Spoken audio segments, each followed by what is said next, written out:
Hello guys, welcome back to our channel. Ritika തന്റെ ജീവിതത്തിലേക്ക് ഇനി ഒരിക്കലും കടന്നു വരില്ലെന്ന് പറയുമ്പോൾ രോഹൻ ആകെ ദേഷ്യത്തിൽ നിൽക്കുകയാണ്. എന്റെ ജീവിതത്തിൽ ഞാൻ എന്തെങ്കിലും ആഗ്രഹിച്ചിട്ടുണ്ടെങ്കിൽ അതേത് വിധേനയും ഞാൻ നടത്തിയെടുത്തിരിക്കുമെന്ന് രോഹൻ തന്റെ കൂട്ടുകാരോട് പറയുന്നു. അങ്ങനെ രോഹന്റെ പ്ലാനിങ്ങിന്റെ ഭാഗമായി രോഹൻ ഋതികയെ തട്ടിക്കൊണ്ടു പോവുകയാണ്.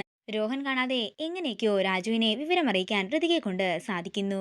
പിന്നീട് കാണിക്കുന്നത് രാജു രോഹൻ ഋതികയെ തട്ടിക്കൊണ്ടുവന്നിരിക്കുന്ന ഗോഡൌണിലേക്ക് എത്തുന്നതാണ്. വണ്ടിയുടെ ശബ്ദം കേട്ടയുടൻ തന്നെ രോഹൻ പറയുകയാണ്, നിന്റെ രക്ഷകൻ ഇങ്ങെത്തിയിട്ടുണ്ടെന്ന് തോന്നുന്നു എന്ന് പറഞ്ഞുകൊണ്ട് ഋതികയുടെ കവിളിൽ കുത്തിപ്പിടിക്കുകയാണ് രോഹൻ. വേദന കാരണം കരഞ്ഞുകൊണ്ടിരിക്കുന്ന ഋതികയാണ് കാണിക്കുന്നത്.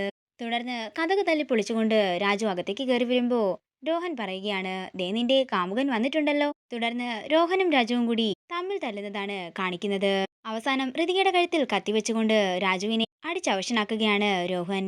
അനങ്ങാൻ കഴിയാതെ വിഷമത്തോടെ ഋതികയെ നോക്കി നിൽക്കുന്ന രാജുവിനെയാണ് കാണിക്കുന്നത്. അതേസമയം വർമ്മയും പോലീസുകാരും കൂടി അങ്ങോട്ടേക്ക് എത്തുകയാണ്. അവിടെ കൂട്ടിയിട്ടിരുന്ന ഒരു വാട്ടർ ക്യാനിൽ ഒരെണ്ണം എടുത്ത് രോഹനെ പൊതിരെ തല്ലുകയാണ് പ്രതാപവർമ്മ. തുടർന്ന് രാജുവിനെയും ഋതികയും വർമ്മ രക്ഷിക്കുന്നു.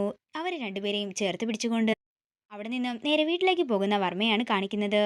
വീട്ടിൽ ചെന്ന് എത്തിയതിനു ശേഷം രണ്ടുപേരെയും ചേർത്ത് പിടിച്ചുകൊണ്ട് വർമ്മ എല്ലാവരോടുമായി പറയുകയാണ്, രാജുവിന്റെ ഇടപെടൽ മൂലം മാത്രമാണ് ഋതിക എനിക്ക് ജീവനോടെ കിട്ടിയത്. ഞാൻ ഇവന് ഇതിനൊക്കെ പകരമായി എന്തു കൊടുക്കാനാണെന്ന് ചോദിച്ചുകൊണ്ട് രാജുവിനെ ചേർത്ത് പിടിച്ച് നിൽക്കുകയാണ് പ്രതാപവർമ്മ. ഈ കാഴ്ച കണ്ട് സന്തോഷത്തോടെ നിൽക്കുന്ന ഋതികയെ കാണിച്ചുകൊണ്ട് പ്രൊമോ വീഡിയോയുടെ തീരുകയാണ്. വീഡിയോ ഇഷ്ടമായെങ്കിൽ മറക്കാതെ ലൈക്ക് ചെയ്യുക, ഷെയർ ചെയ്യുക, കമന്റ് ചെയ്യുക. കൂടുതൽ സീരിയൽ അപ്ഡേറ്റ്സിനായി മറക്കാതെ സബ്സ്ക്രൈബ് ചെയ്യുക.